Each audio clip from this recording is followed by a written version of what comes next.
Hello, everyone, and welcome to this New Year message.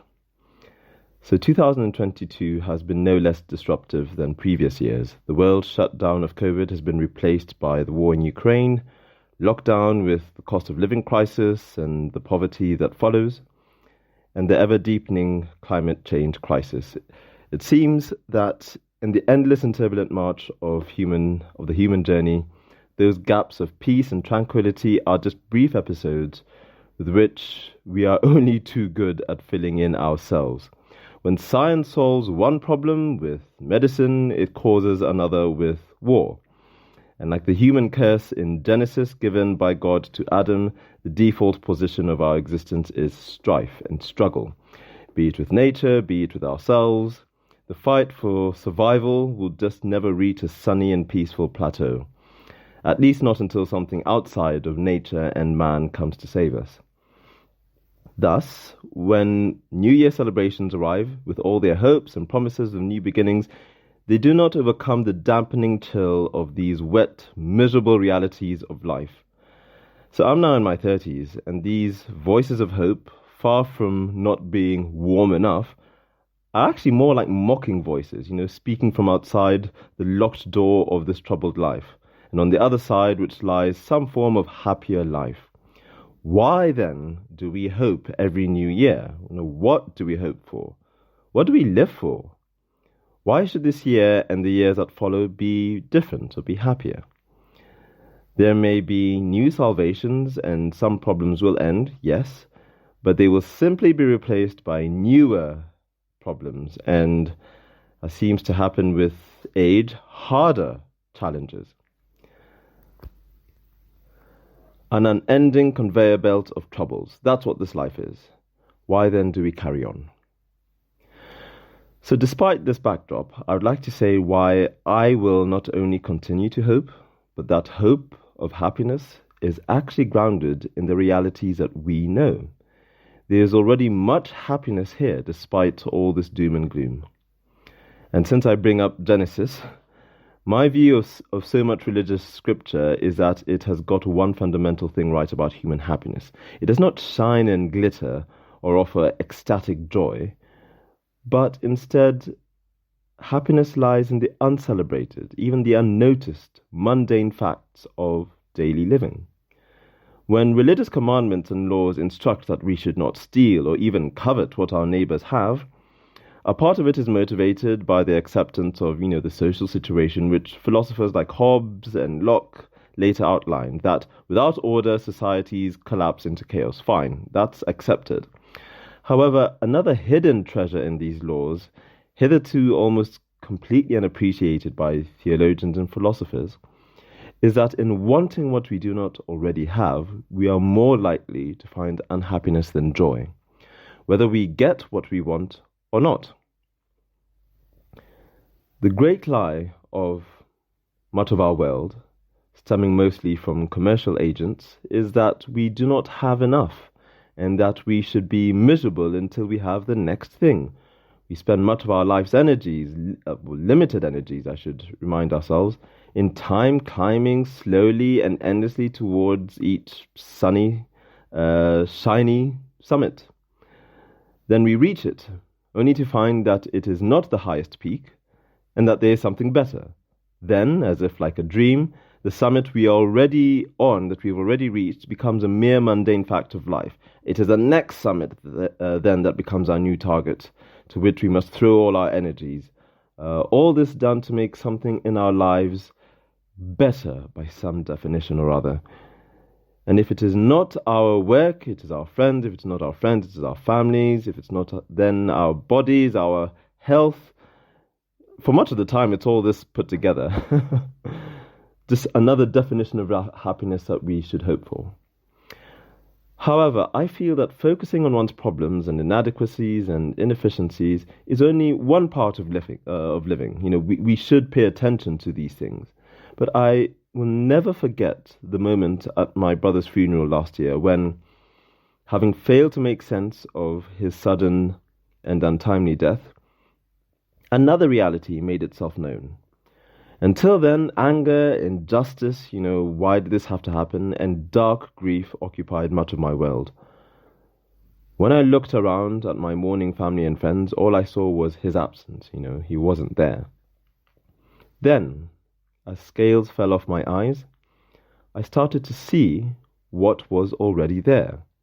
The people that were there, my loving parents, my beautiful and strong sisters, the joy in my aunties and uncles, the friendship of my cousins, and just the overwhelming love of my friends. For the first time in my life, I saw the good that was not only present, but that surrounded me.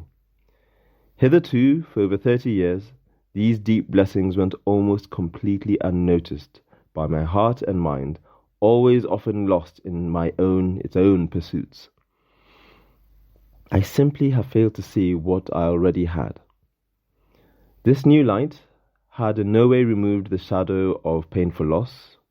Rather, in the loss, I was made to see what I had, everyone else, and that I still have them for a time. We will all be back at the same church for another funeral with another one of us gone and then another person. This cannot be changed. What we do have, however, is time. Time with those who are there. Today, I have time with many special people. In years to come, this list of people will shrink. This time counts, and it is a blessing.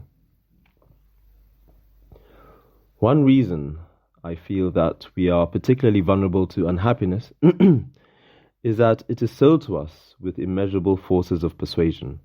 A generation ago, it was sold to us as a dream of what we could be, look like, and have. I think of my poor parents and their peers for whom life had a certain structure, going to school, then getting a job, then marriage and children, then promotions, a larger house or cars or holidays, grandchildren, then retirement. And for many of us, however, life no longer follows a linear route, or at least a definition of happiness.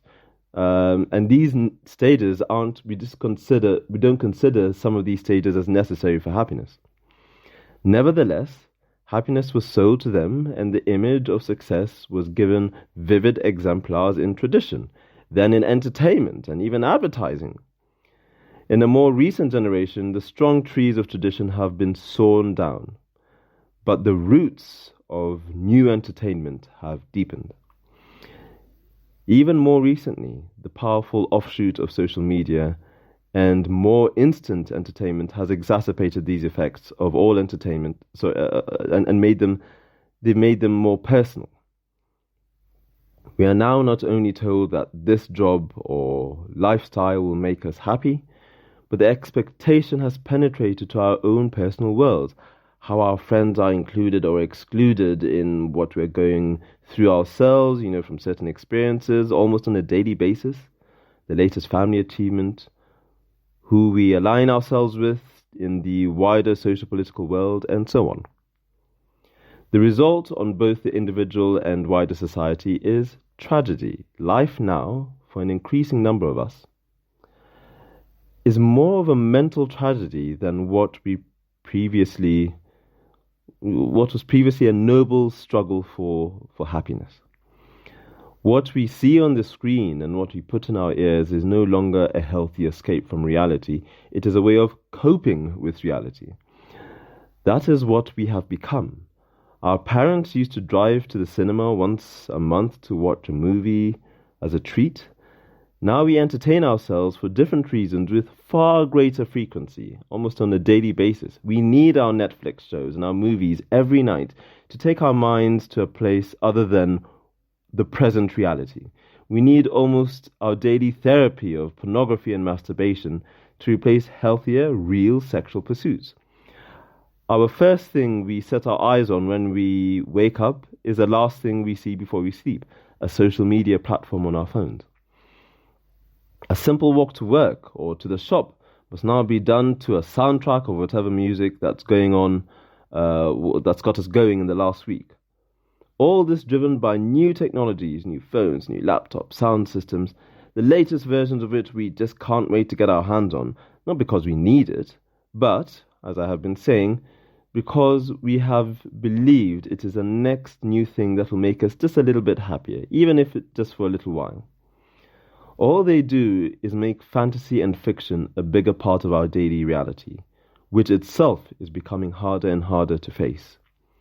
We depend on entertainment more than real hobbies, real human company, our own thoughts, nature.